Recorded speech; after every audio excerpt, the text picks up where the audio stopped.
I feel like you're just less stressed because everything's so affordable here. You're not so worried about money. It's 4 bedrooms, 5 bathrooms. It's like I'm paying 20,000 in the city. Opened our eyes to like, oh, we can live like this. My husband was working remote. We went to Playa del Carmen and we also went to Cancun, and it was really hard. And I think that's why we were homesick. Supporting a family on 24,000 USD. Yeah. How do you find not just cost of living, but quality of living? This is Mai, a Canadian mother with a family of 4. They moved to Vietnam 2 years ago, and today on the cost of living abroad, we'll find out why she left Canada and hear the story of her struggle to adapt to a new life abroad. My husband says our aim is 600,000 daily food. Yeah, that's really clear. So that's like $24. Adult nightlife, me and my husband don't have a life because we have young kids. Wow. So we do meetups, like kids meetups. So it's always at cafes. So that's what we do. And plus it's boring to be at home. So we're always like being out by the cafe. We'll do homeschooling there or like just some crafts or activities. So if you're going 3 to 5 times a week at $8, it's about kind of like 120 or 150 US a month. What about health insurance? Obviously you're Canadian like me. But we do put money on the side for health if something happens. So we have a health, I guess you can call it like health insurance. It's a safety net, like, like a piggy savings. bank. Yeah, a savings account. I think people just need to calculate like if you need insurance or not, like how many times you go yearly. I guess you just have to estimate. I had someone coming up to me like, health insurance? Oh my gosh, you're so irresponsible. Someone here as an expat, she was a Canadian also. I'm like, I don't know. I just didn't think anything of it because I do believe in like putting into savings and putting it into an interest savings and make interest on it. Basic utility stuff. So like, what do you pay for electricity, water, Wi-Fi, phone? The electricity is 500K VND in the winters, up to 1.5 million VND during this hot summers because you have AC going on. Water is about 400K per month for us, and mobile, it's about 75K VND per person, which is super affordable compared to Canada. All of the utilities, $40 to $80. Buy motorbikes, rent motorbikes. We bought a motorbike, which was about 20 mil. I believe it was $1,000 Canadian. We go around a lot, so I think this is pretty high for regularly.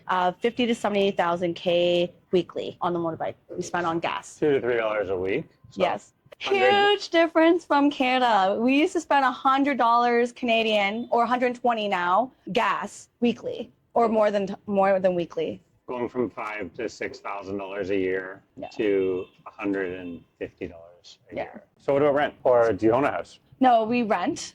I was like, I'm paying 20,000 in the city, and right now the house markets, it's just going crazy. Like whenever we find a house, someone's already taken it, and they're just bumping the prices up that are like the same thing that I'm living in right now. So we got it for 20 million, and the one that we're living in the city is 20 million also. How many bedrooms? How many baths? The whole? So where we live now, it's 4 bedrooms, 5 bathrooms. Yeah, it's a big home. I think a gated community with a pool. 4 bedrooms, 5 baths. Gated community with a pool, $800 US. I think I've actually looked at a house in the place you live now when we were moving up here. Because in one of your videos, you have like a shot of you in their pool, right? It's like the white townhouses. Yes. We looked at those exactly. Yeah. We literally went and saw a couple houses in that place, right? It's like a little like quite small, but like a little. It's a little gated community. So rent $800 US in a gated community with a pool. It's beautiful. I've literally seen this gated community. 4 bedroom, 5 bath. They're big townhouses, and they're almost brand new too. Yeah, they are.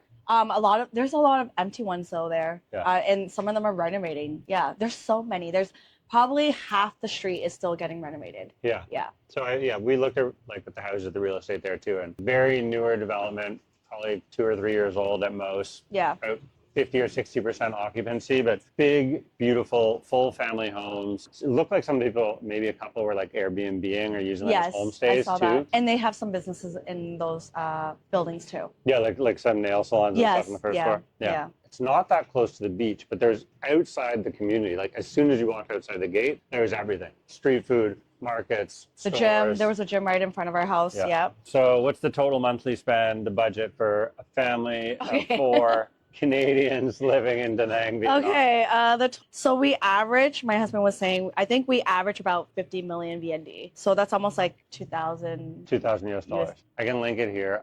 Very realistic to do that. Talking about $24,000 a year for everything. Yeah. For house, for food, for clothes, for healthcare, for school, for you name it, the entire whole in supporting a family on 24,000 USD. Yeah. How do you find not just cost of living, but quality of living compared to your home in Canada? Okay, so I was like born and raised in Canada, so I have a certain standard or living. Canada is different from Vietnam. It was a cultural shock, and I did feel homesick a little bit. There are certain parts that are modernized, but I feel like it's still growing. I hate being a snob, but like when I go to restaurants and like there's no soap at the bathrooms, that's something that like bothers me. Like I think health and safety at restaurants, but there are certain restaurants that we know of that like they are clean and they do have all that. But it's just, I guess when you go really local, you don't know if you can trust that. And like the food, I guess when they sell raw food like on the markets, that was something that I'm not used to too, because it's really hot out. And then how long has it been there? I hate talking about bathrooms, but like the toilets, when I saw it on the ground that you have to Squatters, yeah. and I guess the houses, how they built it, I just wish they built it a little bit better here. Mold can grow fast and the airflow inside the houses. I think that was a big thing for me because I really want to make sure my kids are healthy and not breathing in mold. When we went house hunting, we saw a house, everyone was fighting for it, but I didn't know why. And there was so much mold. They said they'll clean it up, but still, it was the whole wall of the kitchen that was moldy and you could smell it. So like, the standards here with the housing, but there's a lot of pros here too.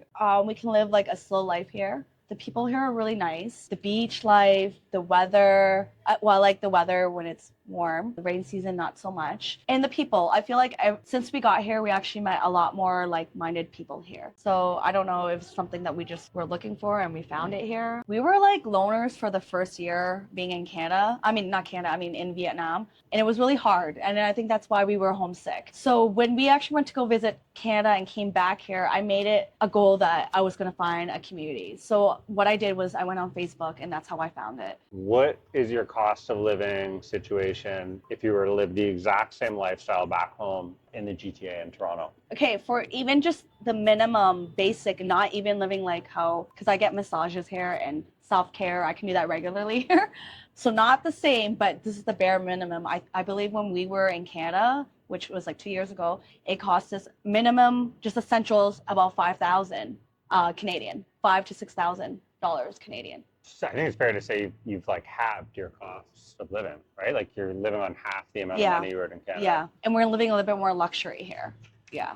In Canada, it would just be the basic things. Quality of life has gone up. We can afford things we wouldn't be able to afford anywhere else. I feel like you're just less stressed because everything's so affordable here. You're not so worried about money. My husband and I have been like through arguments, like, because my goal was to at least go once a year. But when we did go last year, it was so expensive. I think it cost us about 10 to 15,000 Canadian to go back. How long were you there for? Only a month and a half. So it cost about 10 to 20,000. So I have family obviously in Toronto still. My wife has family. She's born and raised Vietnamese, but she has family in Atlanta. We like cost out this idea of like, what would it cost to bring 4 people to Atlanta for 2 weeks, Toronto for 2 weeks, and then come back here? And it's like, it's the same thing. We can't, there's no way you can come up with a number that's under to $15,000. And we just stayed with our family and friends. We didn't even get an Airbnb. Luckily, we had someone to like give us car to borrow. We didn't even have to get a car, but if we included that, that would have been a lot more higher. Sure. And we didn't even go to see his other side of his family, which was his family was in Alberta. So we only went to Ontario. Yeah. So if we had to go see everyone, it would have been maybe double the price. So this is one of the real psychological costs of living abroad, right? Is that you are going to be detached from certain friends, family, community you have back home. Yeah, it's really hard. Still keeping in touch with my best friends, it's just so hard. We live in different lives, and going back, you don't even know if you're going to go see them, when you're going to go see them. You're missing out on their things. I just found out my best friend pregnant. Aww. So it's like, oh, I'm not going to be there. And we're like best friends. We're supposed to do everything together, but we chose this lifestyle. But you really get a nicer house, better food, better healthcare, better like air. Like those things are all real, but then it is tough for sure. Okay, let's go back to money talk. How do you and your husband make money? as expats living abroad? Okay, so my husband, he's still doing some remote work from Canada. He's a mortgage broker. He's doing trading, and we're investing long term in markets also. So when we sold our home, we kind of used that money to start investing into the market. And then for me, last year, I just started to learn about online businesses. So I've started my YouTube channel. The little graphic, the floaty graphic. Yeah, and then I just also creating like digital products now, all that online stuff. I'm so intrigued of like how you learn money online. And also I learned about a little bit about UGC. So I actually started getting UGC travel. They're both kind of different, but I started UGC travel because it made sense because I'm traveling. So you get paid for making videos for like hotels and all that. Oh, nice. Yeah. I feel like the risks of working for myself or trying to do something alone here are less because if you have any kind of savings, like you're talking about, the amount of time you get and the amount of mistakes you can make along the way, there's a lot more run out time. Yeah, so I felt like when we came to Vietnam, I was more relaxed because if I was doing YouTube in Canada, it wouldn't be the same. I think I would be counting all the costs I'm spending. And here, it's like I'm like laid back and I'm okay to like, okay, if I made a mistake this month and it was only like a $5 mistake. Yeah. Versus like No, I know exactly what you mean. Like if I put out a video and it's like that one's a dud, it's a like disappointment. Yes. But it's not like oh crap, I'm not gonna be able to pay rent. Yeah. Like I work for the Calgary Board of Education. Oh wow. Like I'm like a legit school teacher, right? And it's like at home in Canada, I would sometimes have 2 or 3 jobs, especially when I tried to live in Toronto. Yes. It's insanity. I don't know how you live there. Have you guys tried living in other countries? Have you experimented with that? Or so when we first started, what opened our eyes is we actually were building our home. So we decided to sell our one home to travel. And then when our house was built, we were going to go back. So when we did that, we actually went to Florida, and that's opened our eyes to like, oh, we can live like this. My husband was working remote. So we did live in Florida for a couple months, not long term. So we've been to these places really short term, but like long enough to know. We went to Florida for 3 months, also Mexico. Oh. We went to Playa del Carmen, and we also went to Cancun. Yeah, it was Cancun. Where else did we try? Where's that island? Isla de Mujeres. Yeah, that place.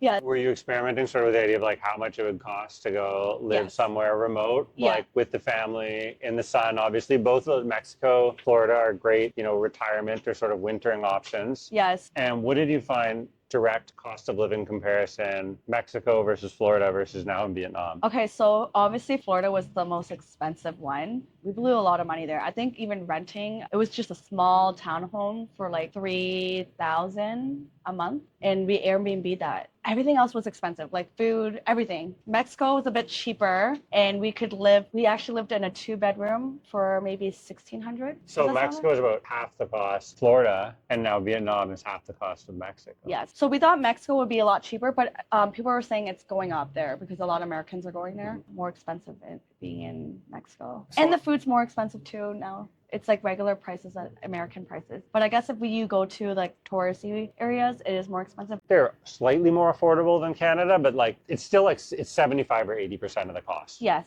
that's what we saw, and that's why my husband didn't really want to stay there. But also like we said, I like eating Asian food. So in Mexico, there's not a lot of Asian options there. We're trying to make pho there, and it didn't work out well. Okay, so when you arrived in Vietnam, how did you feel? Do you speak Viet? Does your husband speak Viet? My husband speaks Viet. Okay. So how did you feel as like non-native language speaker? How did you feel you were treated by the locals? And then also how did you feel the language barrier sort of affected you? Okay, so I can say straight up, I was nervous. I didn't notice it, but I didn't want to go out on my own for a while. I just started to. I used like Google Translate, and even when you use Google Translate, it's kind of hard to like go like this to them. I think it affected me because I felt like I wasn't confident and independent anymore. And I always wanted my husband to come with me. I guess what about like the motivation part of it too? Like why did you finally make the leap to come? Okay, so we came to Vietnam because we saw it was affordable.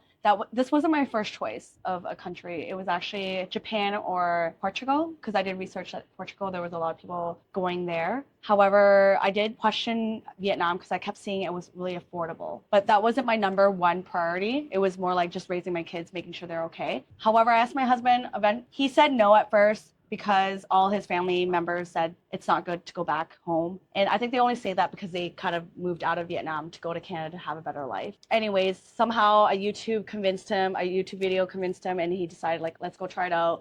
I still have family here. Let's just make that our base for now, and we'll figure out if there's somewhere else that we want to go live and relocate. And it'll be easier because he could speak Vietnamese.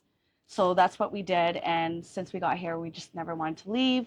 Basically, he does most of the talking. But I noticed that my daughters and them are actually learning more Vietnamese here, and which is good because that's their roots. While they're learning, I'm kind of learning on the side with them. So it's been okay. It's been better. It just takes time with the language barrier. My husband makes fun of me, and maybe that's why I don't want to try. Because every time I try, it's like if you don't have that accent, it won't sound what you're trying to say. Because I think if you don't use a certain sound, or it will say something, you're saying something different. It is hard. It is a bit hard. And like maybe I'm not trying either, but as an adult, I'm like trying to do so many different things. So it's so hard to just add a language for you to learn. I don't know. I might have to take some Vietnamese lessons. In fact, the opposite. Actually, I think locals really like English speaking people because if me and my kids are just talking at a local place, they're like looking at us, where are you from? You know, or they're just so interested of like knowing what we're saying or who we are. Maybe they don't see a lot of expats. That's why sometimes too. Do you feel safe here? I actually feel pretty safe. Even when on a motorbike, I feel like everyone's really careful. Even though everyone's going like this, I haven't seen that many accidents here. And that's so crazy because there's so much traffic. But yeah, I feel really safe with my kids being out. I actually let sometimes my daughter to walk out to her class in front of our building. I feel like a lot of expats and locals with kids, we're all looking out for each other anyways. So I just feel like it's been really safe. Even at the beach, everyone's always helping each other. When you see a kid in trouble, they'll like say something or they'll come up to you and let you know. Nice. Yeah. So do you feel like safer or more community minded here than at home in Canada? Yeah. I actually feel more ease here for some reason. I think back in Canada, I don't know if it's because the news and all that scare you. You're not allowed to let your kids walk alone anymore because, yeah, weird people out there. I don't know. I think back in Canada, like I don't know if it's the news that makes you scared of letting your kids out, but I never really let my kids go walking on their own in Canada. But here, I'm actually okay with. We have like literal like kids play in the street in front of our house. We're near the roads. Of course, my kids can't be near the road. It won't be safe there. But I mean, I just feel like nothing really does happen here towards the kids. I just feel like everyone's so friendly and there's so many people with kids. So I don't know. Maybe it's just because of my community also. I think the rules here for driving, you know that there's new laws, right? I do. Yeah, there's new laws and we've seen it's a bit better now, but there's the odd one that will still run the red light. But apparently if you do that, you get fined, like a big fine. Before you get here, or if you're talking to someone back home, what do you think the biggest misconceptions about Vietnam and Vietnamese people are? I feel like people think it's like it is a poor country. But I feel like people think it's like poor that they're living in like bamboo homes, which is not like that. I know there are places here that are still like that. And I think people are still helping those communities out. But it is a bit more modernized. I think they try to make it scary. I always see Vietnamese news. They always talk about how scary it is to come here, like how dangerous it is. And like people get sick and all that. I remember my husband's mom would be like, oh, people get sick there and they're so poor. Oh, they don't have this and this. I remember she said, oh, they don't have like good toothpaste. But then I was like, I came here, they have the same toothpaste that we have back home, Sensodyne or something, because she bought like 10,000, like literally she bought like boxes from Costco to bring here. And I was like, they have this brand here. I feel like people talk about how poor it is and that they don't have anything here, which I found everything I need to live here. I think it's because like what we were talking about, like they sacrificed so much to leave Vietnam to come to Canada to have a better life, which I understand that. And I remember back then it was a bit harder here. My husband and we were just talking about the other night, yesterday, that like they just don't understand that it's another time now and that it's growing here and there's so much opportunities here that you can come back here. Because even his sister-in-law, we're like, you should come here and open a restaurant here because there's a lot of like basic food here. Like we could actually open something really good here. And she's like, no, I don't want to. And it's like, you don't make money. It's like, no, you don't. Like I've seen businesses here growing and they're making good money. Oh yeah. So I don't know, their perception of Vietnam is just so weird to hear that, but I understand how they think that they came to Canada to have a better life, and the better life is in Canada right now. It is hard. It's hard to. I mean, I hope that part of the cost of living abroad pod and the episodes I'm doing talking to people in Vietnam is that, like, that's breaking misconceptions. Like, that's not the point of it. The point is to talk about the financial thing and like living here. But it is, I do hope that too. Because like my audience is almost all American. I don't like it when they think people are poor. If Yeah. you come here, you're poor. Well, Because okay. they think my kids are going to learn to be poor. What's one piece of advice that person or those people who have misconceptions, but who are sort of like still on the fence? They're thinking about coming to Vietnam or to Thailand or to the Philippines, but they're still back home in Canada or Australia or the USA. What I would say, like, do your research, go experience it. I feel like people they're so in their bubble that you don't know when you don't know when you didn't try it yet. Go try it for a month and see how you like it, but make sure you have something planned. For me, I would say, like, if you were wanting to like become an expat, I would say look into your income first. I feel like you have to have some kind of savings or coming here. You should explore your options and see the world more. I don't mean to be like YOLO, but I mean, it is. After COVID, why are you going to stay in Canada in lockdown? That's what happened. Because after lockdown, my husband and I like, how if this ever happens again? And our kids are going to live like this? We're going to live like this? Like, that's when we made that first move. Let's go see Florida and live there for a couple months and see how we like it. And that changed our perspective of life, that there's more out there and that we need to go see the world. Thanks for listening to the Cost of Living Abroad pod.